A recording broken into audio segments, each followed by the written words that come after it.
our next step is I want to solve the initial value problem. So we'll go through and we'll solve an initial value problem. Let's solve x double prime of t minus 6x prime of t plus 8x of t is going to be equal to 0, subject to the conditions that x of 0 is 2 and x prime of 0 is 3. Okay. Again, Laplace transforms are not the way to do this, but what we're going to do is just use everything that we know, and we'll solve this equation using the Laplace transform method. This is just going to be good practice. Before we actually go through and solve this, it's worth talking about how do we deal with the second derivative. And so let's first remember, how does the first derivative go? If I were to have the derivative of, say, g prime of t, that's going to be s times the Laplace transform of g minus little g of 0. And therefore, if I were to have the Laplace transform of the second derivative of our function, what that's going to be is that's going to be s times the Laplace transform of one derivative up, so f prime, minus f prime of 0.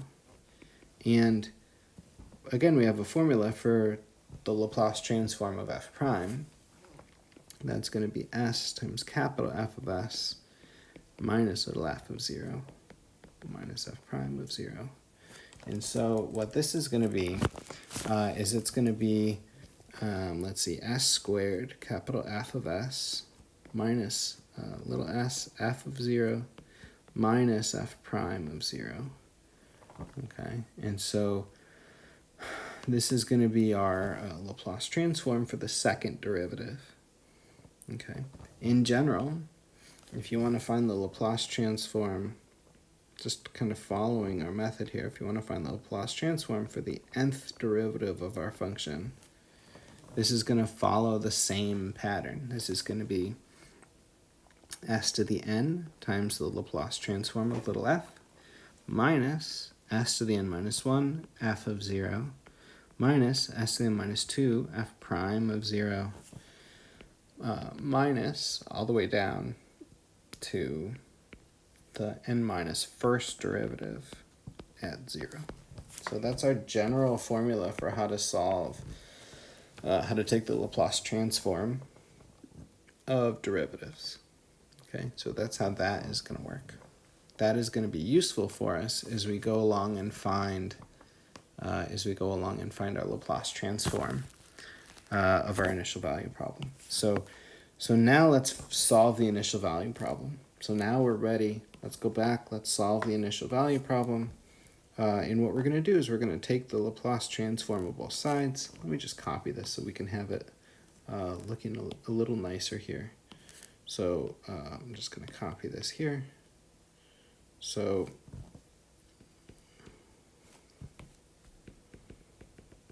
I'm going to solve this equation, and we're going to take the Laplace transform of both sides. So we're going to take the Laplace transform of x double prime minus 6x prime plus 8x of t. That's going to be equal to 0. Actually, it is going to be equal to 0, but that's not what I meant. That's going to be equal to the Laplace transform of 0, which we already know is 0.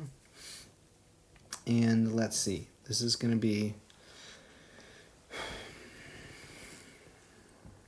We just need to use our formulas here. This is going to be...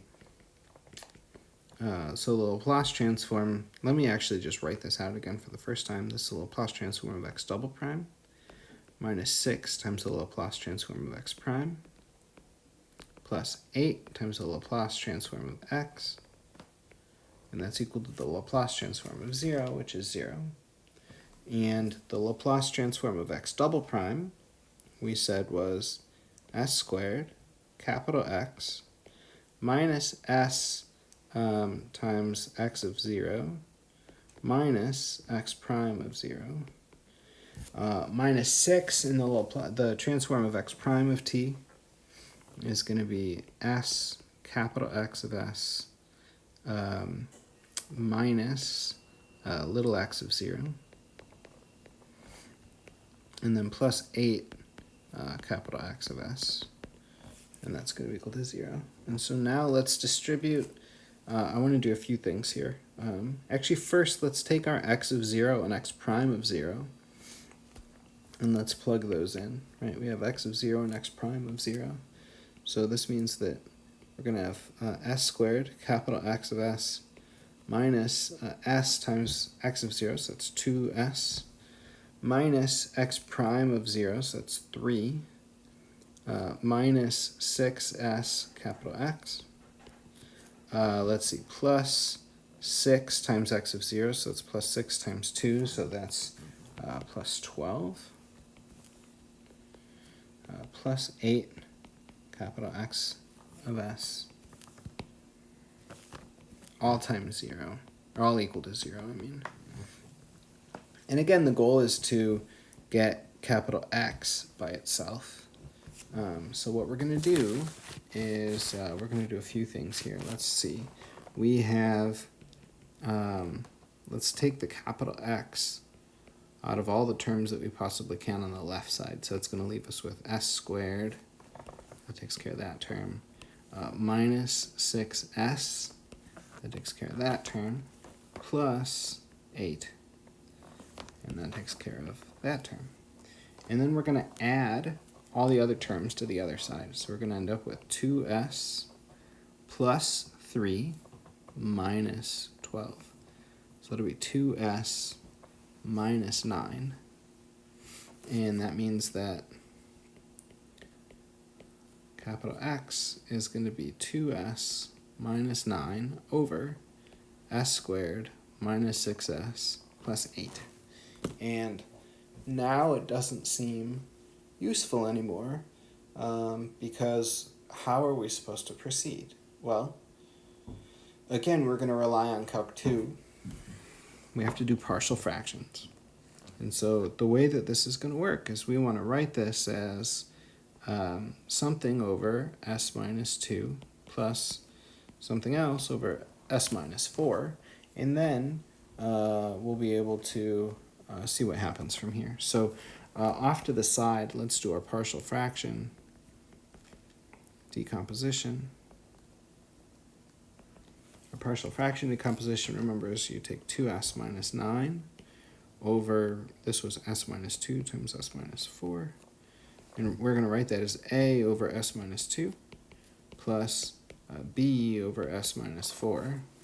And we need to find the a and b that make this work. So I'm going to multiply both sides of this equation by our denominator s minus 2 times s minus 4. And we're going to end up with 2s minus 9 is equal to a times s minus 4 plus b times s minus 2. And when we plug in s equals 2, say, we're going to get negative 5 is equal to a. So if we plug in s equals 2, we're going to get 4 minus 9. So negative 5 is equal to negative 2a plus 0. So this means that a is 5/2. And if we plug in s equals 4,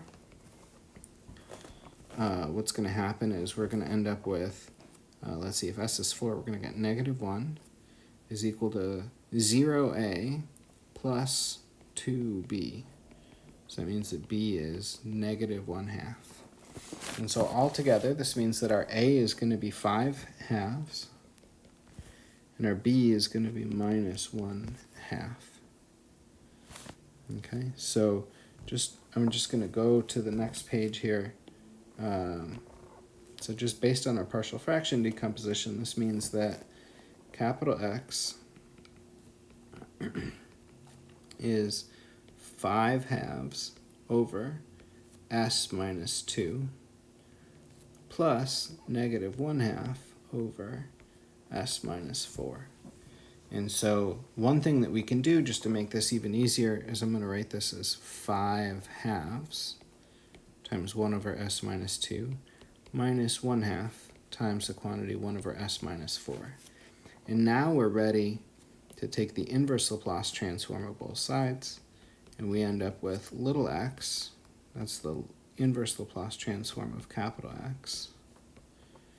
That's going to be the inverse Laplace transform of 5/2 times 1 over s minus 2 minus, so minus 1/2 times 1 over s minus 4.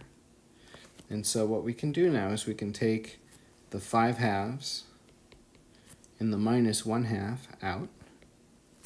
So this tells us that little x is going to be 5/2 times the inverse Laplace transform of 1 over s minus 2 minus 1/2 times the inverse Laplace transform of 1 over s minus 4.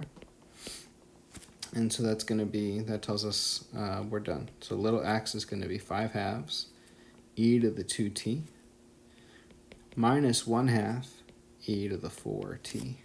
And there's our solution, okay, for x. Okay, so there's our solution.